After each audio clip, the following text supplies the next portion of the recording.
Hello, this is Morel Bernard with the continuation of the story Dracula.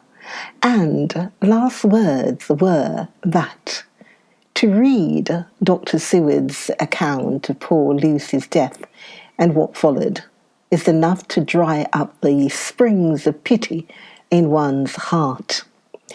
And so, let me continue. And by the way, please subscribe to the channel and please share the videos, this video and other videos. Thank you. So, I will proceed.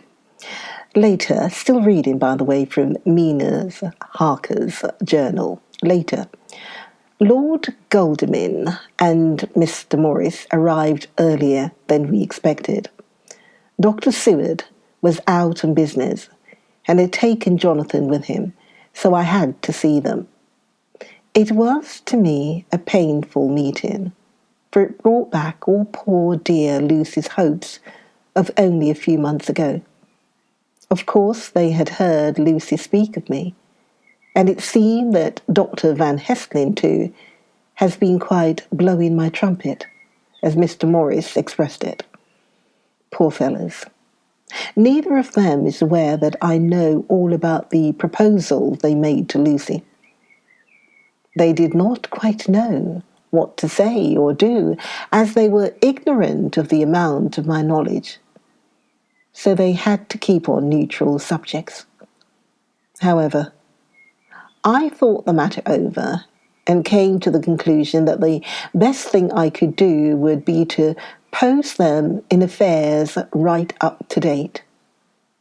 I knew from Dr. Seward's diary that they had been at Lucy's death, her real death, and that I need not fear to betray any secret before the time. So I told them as well as I could that I had read all the papers and diaries and that my husband and I, having typewritten them, had just finished putting them in order. I gave them each a copy to read in the library. When Lord Godalming got his and turned it over, "It does make a pretty good pile," he said. "Did you write all this, Mrs. Harker?" I nodded, and he went on. "I don't quite see the drift of it, but you people are all so good and kind, and have been working so earnestly and so energetically that all I can do is to accept your ideas blindfold and try to help you. I've had one lesson already in accepting facts that should make a man humble to the last hour of his life. Besides, I know you loved my poor Lucy." Here, he turned away and covered his face with his hands. I could hear the tears in his voice. Mr. Morris, with instinctive delicacy, just laid a hand for a moment on his shoulder and then walked quietly out of the room. I suppose there is something in woman's nature that makes a man free to break down before her and express his feelings on the tender or emotional side without feeling it derogatory to his manhood. For when Mr. or Lord Godalming found himself alone with me, he sat down on the sofa and gave way utterly and openly. I sat down beside him and took his hand. I hope he didn't think it forward of me, and that if he ever thinks of it afterwards, he never will have such a thought. There, I wrong him. I know he never will. He's too true a gentleman. I said to him, for I could see that his heart was breaking, I loved dear Lucy, and I know what she was to you and what you were to her. She and I were like sisters, and now she's gone. Will you not let me be like a sister to you in your trouble? I know what sorrows you have had, though I cannot measure the depth of them. His sympathy and pity can help in your affliction. Won't you let me be of some little service for Lucy's sake? In an instant, the poor dear fellow was overwhelmed with grief. It seemed to me that all that he had of late been suffering in silence found a vent at once. He grew quite hysterical, and raising his open hands, beat his palms together in a perfect agony of grief. He stood up and then sat down again, and the tears rained down his cheeks. I felt an infinite pity for him, and opened my arms unthinkingly. With a sob, he laid his head on my shoulder and cried like a wearied child, whilst he shook with emotion. We women have something of the mother in us that makes us rise above smaller matters when the mother spirit is invoked. I felt this big, sorrowing man's head resting on me as though it were that of the baby that some day may lie on my bosom. And I stroked his hair as though he were my own child. I never thought at the time how strange it all was. After a little bit, his sobs ceased, and he raised himself with an apology, though he made no disguise of his emotion. He told me that for days and nights past, weary days and sleepless nights, he had been unable to speak with anyone, as a man must speak in his time of sorrow. There was no woman whose sympathy could be given to him, or with whom, owing to the terrible circumstance with which his sorrow was surrounded, he could speak freely. I know now how I suffered, he said, as he dried his eyes. But I do not know even yet, and none other can ever know, how much your sweet sympathy has been to me today. I shall know better in time, and believe me that, though I am not ungrateful now, my gratitude will grow with my understanding. You will let me be like a brother, will you not? For all our lives, my dear Lucy's sake. For dear Lucy's sake, I said, as we clasped hands. And for your own sake, he added. For if a man's esteem and gratitude are ever worth the winning, you have won mine today. If ever the future should bring you to a time when you need a man's help, believe me, you will not call in vain. God grant that no such time may ever come to you to break the sunshine of your life. But if it should ever come, promise me that you will let me know. He was so earnest, and his sorrow was so fresh, that I felt it would comfort him, so I said, I promise. As I came along the corridor, I saw Mr. Morris looking out of the window. He turned as he heard my footsteps. How is Art? He said. Then noticing my red eyes, he went on. Ah, I see you have been comforting him. Poor old fellow, he needs it.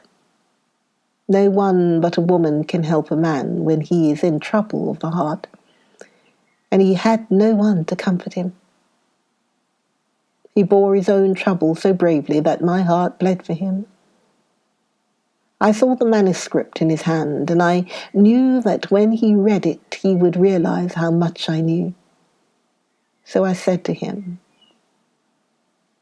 I wish I could comfort all who suffer from the heart. Will you let me be your friend? And will you come to me for comfort if you need it? You will know later on why I speak. He saw that I was in earnest, and stooping took my hand, and raising it to his lips, kissed it. He seemed but poor comfort to so brave and unselfish in a soul, and impulsively I bent over and kissed him. The tears rose in his eyes, and there was a momentary choking in his throat. He said quite calmly, "Little girl, you will never regret that true-hearted kindness so long as you live." Then he went into the study to his friend. Little girl, the very words he had used to Lucy, and oh, but he proved himself a friend. Dr. Seward's diary, 30th September. I got home at 5 o'clock and found that Goldman and Morris had not only arrived, but had already studied the transcript of the various diaries and letters which Harker and his wonderful wife had made and arranged. Harker had not yet returned from his visit to the Carrier's men, of whom Dr. Hennessy had written to me. Mrs. Harker gave us a cup of tea, and I can honestly say that for the first time since I have lived in it, this old house seemed like home. When we had finished, Mrs. Harker said, "Dr. Seward, may I ask a favour? I want to see your patient, Mr. Renfield. Do let me see him. What you have said of him in your diary interests me so much." She looked so appealing and so pretty that I could not refuse her, and there was no possible reason why I should. So I took her with me. When I went into the room, I told the man that a lady would like to see him, to which she simply answered, "Why?" "She's going through the house and wants to see everyone in it," I answered. "Oh, very well," he said. "Let her come in by all means, but just wait a minute till I tidy up the place." His method of tidying was peculiar. He simply swallowed all the flies and spiders in the boxes before I could stop him. It was quite evident that he feared or was jealous of some interference. When he had got through his disgusting task, he said cheerfully, "Let the lady come in," and sat down on the edge of his bed with his head down, but with his eyelids raised so that he could see her as she entered. For a moment I thought that he might have some homicidal intent. I remembered how quiet he had been just before he attacked me in my own study, and I took care to stand where I could seize him at once if he attempted to make a spring at her. She came into the room with an easy gracefulness which would at once command the respect of any lunatic, for easiness is one of the qualities mad people most respect. She walked over to him, smiling pleasantly, and then held out her hand. "Good evening, Mr. Renfield," said she. "You see I know you, for Dr. Seward has told me of you." He made no immediate reply, but eyed her all over intently with a set frown on his face. This look gave way to one of wonder, which merged in doubt. Then, to my intense astonishment, he said, "You're not the girl the doctor wanted to marry, are you? You can't be, you know, for she's dead." Mrs. Harker smiled sweetly as she replied, "Oh no, I have a husband of my own to whom I was married before I ever saw Dr. Seward, or he me. I am Mrs. Harker." "Then what are you doing here?" "My husband and I are staying on a visit with Dr. Seward." "Then don't stay." "But why not?" I thought that this style of conversation might not be pleasant to Mrs. Harker any more than it was to me, so I joined in. "How did you know I wanted to marry anyone?" His reply was simply contemptuous, given in a pause in which he turned his eyes from Mrs. Harker to me, instantly turning them back again. What an asinine question! I don't see that at all, Mr. Renfield, said Mrs. Harker, at once championing me. He replied to her with as much courtesy and respect as he had shown contempt to me. You will of course understand, Mrs. Harker, that when a man is so loved and honoured as our host is, everything regarding him is of interest in our little community. Dr. Seward is loved not only by his household and his friends, but even by his patients, who, being some of them hardly in mental equilibrium, are apt to distort causes and effects. Since I myself have been an inmate of a lunatic asylum, I cannot but notice that the sophistic tendencies of some of its inmates lean towards the errors of non causa and ignoratium elision. I positively opened my eyes at this new development. Here was my own pet lunatic, the most pronounced of his type that I had ever met with, talking elemental philosophy, and with the manner of a polished gentleman.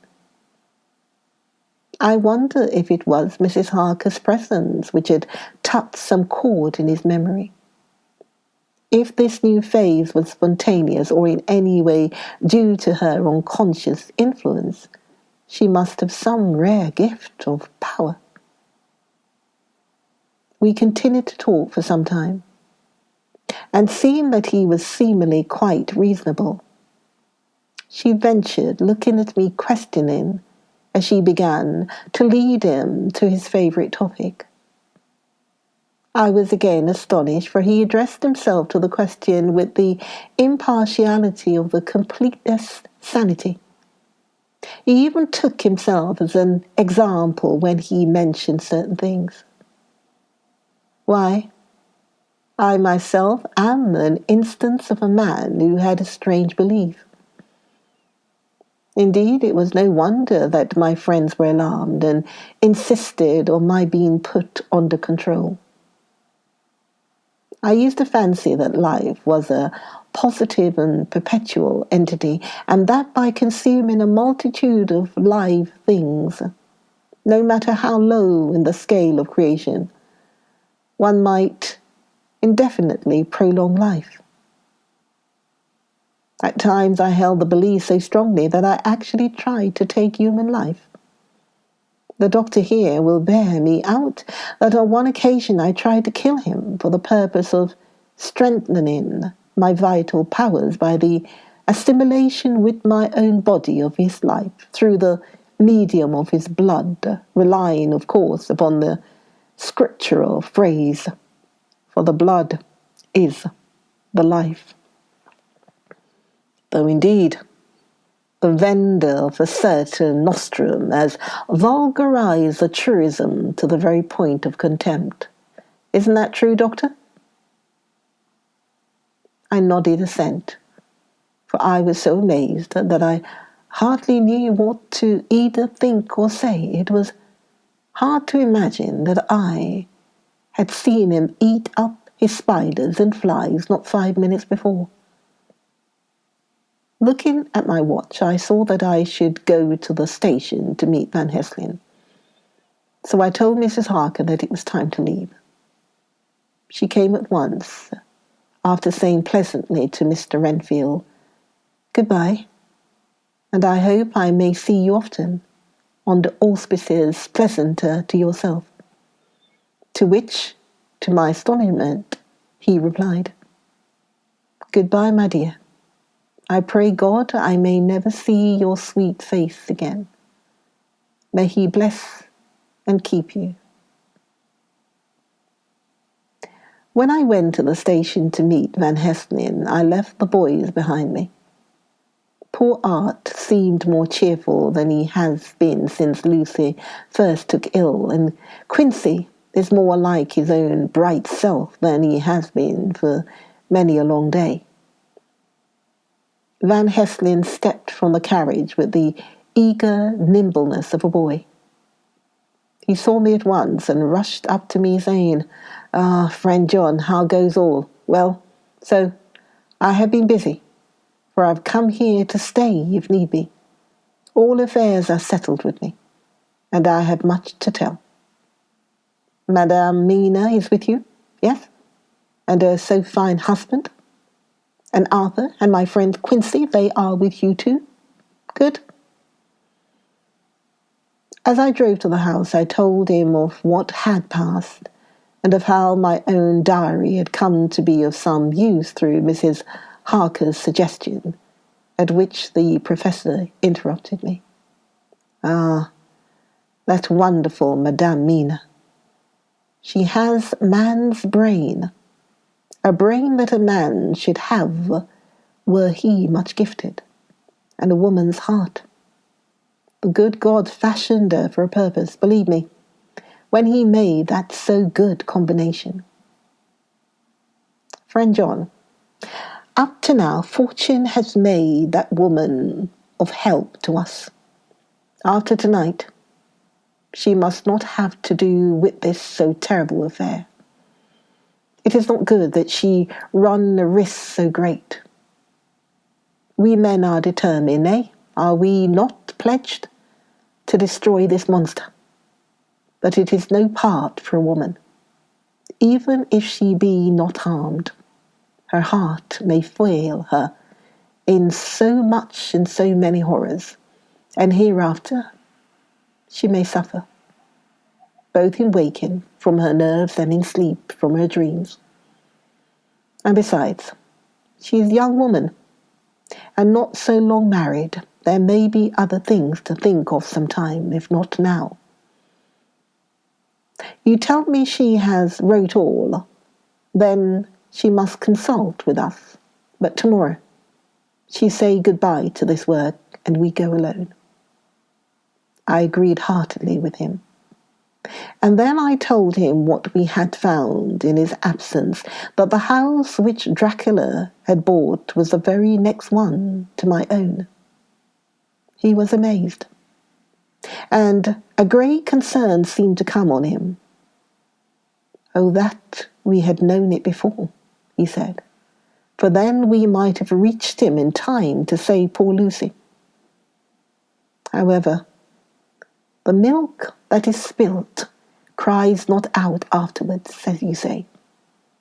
We shall not think of that, but go on our way to the end." Then he fell into a silence that lasted till we entered my own gateway. Before we went to prepare for dinner, he said to Mrs. Harker, "I am told, Madame Mina, by my friend John, that you and your husband have put up in exact order all things that have been up to this moment." "Well, not up to this moment, Professor," she said impulsively, "but up to this morning." "But why not up to now? We have seen hitherto how good light all the little things have made. We have told our secrets, and yet no one who is told is the worse for it." Mrs. Harker began to blush, and taking a paper from her pocket, she said, "Dr. Van Heslin, will you read this and tell me if it must go in? It is my record of today. I too have seen the need of putting down at present everything, however trivial. But there is little in this except what is personal. Must it go in?" The professor read it over gravely and handed it back, saying, "It need not go in if you do not wish it, but I pray that it may. It can but make your husband love you the more, and all of us your friends, more honour you, as well as more esteem and love. She took it back with another blush and a bright smile. So now, up to this very hour, all the records we have are complete and in order. The professor took away one copy to study after dinner, and before our meeting, which is fixed for 9 o'clock. The rest of us have already read everything, so when we meet in the study, we shall all be informed as to facts, and can arrange our plan of battle with this terrible and mysterious enemy. Join me for the next episode, the next video of Dracula.